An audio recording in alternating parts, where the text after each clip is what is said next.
While Trump was plotting to replace Santa, the First Lady spent the day with the OG himself. And boy, does she look happier than I've seen her in a while. They were at a military base to promote Toys for Tots, where Melania read some traditional Slovenian Christmas erotic fan fiction. So, with his sleigh parked safely with his reindeer, Santa climbed aboard my osprey and couldn't stop smiling.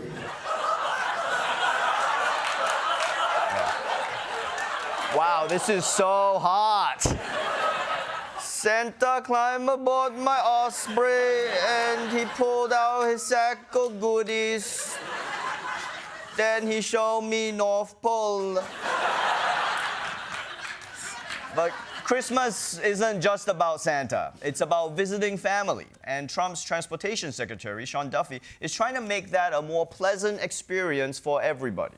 So I'm announcing at DOT that we have $1 billion in funding for grant programs to make the experience better in airports. Maybe you want to have a different lane for families to get through TSA.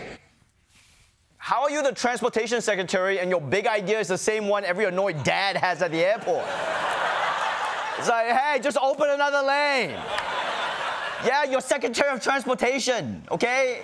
Any more great ideas? It might be, I want to expand the play areas for kids. We expand the airport play areas. Those things are basically pandemic laboratories. It's like, hey, I have an idea. How about every kid from around the world gets together and swaps viruses before they get on a new flight? You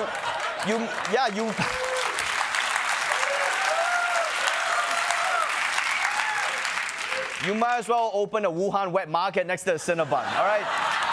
But, okay, Duffy, come on. I'll give you one more try. Maybe I want a workout area where people might get some blood flowing doing some pull-ups or some step-ups in the airport. You think people want to work out in transit at the airport?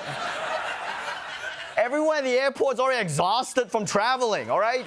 We can't even walk to the gate. They have to invent floors that walk for us. Also, this is the same guy who wants us to dress up when we fly. So what, now I'm doing pull-ups in a tuxedo? Before I jump on a 12-hour flight to Hawaii? Why don't you just throw in a hot yoga room in the terminal so everyone really smells like shit when they board the plane? And weirdly enough, everyone's favorite RFK Jr, was also at this press conference for some reason. What's RFK Jr.'s genius solution for making airports better? Another experience that I've had with all these kids in airports is the availability of nursing spaces, nursing pods. Okay.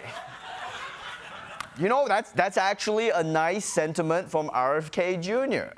It should be more convenient to nurse in public spaces. And I assumed he stopped talking before things got weird. All of the ingenuity of corporate America has not produced an infant formula that is superior in nutrition and all the qualities that we want to the infant formula that God made, which is the infant formula in a mother's breast. There is no better food than what's in God-given breast milk. Okay, he found a way to make it weird.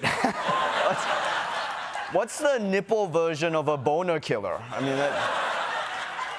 nipples are so soft right now.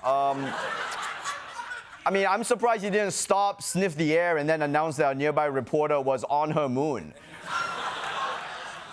If RFK wasn't behind a podium, he would get arrested by airport security. Just yelling in the terminal, "Praise God for mother's breaths." Also, why is he saying it like he got an endorsement deal with titty juice? Use promo code BRAINWORM for 10% off your next suckle. Of course, the press conference ended the same way all government press conferences do, with a masculinity contest. Check this out. It's Bobby Kennedy doing pull-ups at Reagan International Airport in D.C. He and Transportation Secretary Sean Duffy had a friendly pull-up competition as they were encouraging travelers to exercise while they wait. Yeah, that's good. Yeah. 2, 3, wait. 4. Go measure your dicks. Measure your dicks.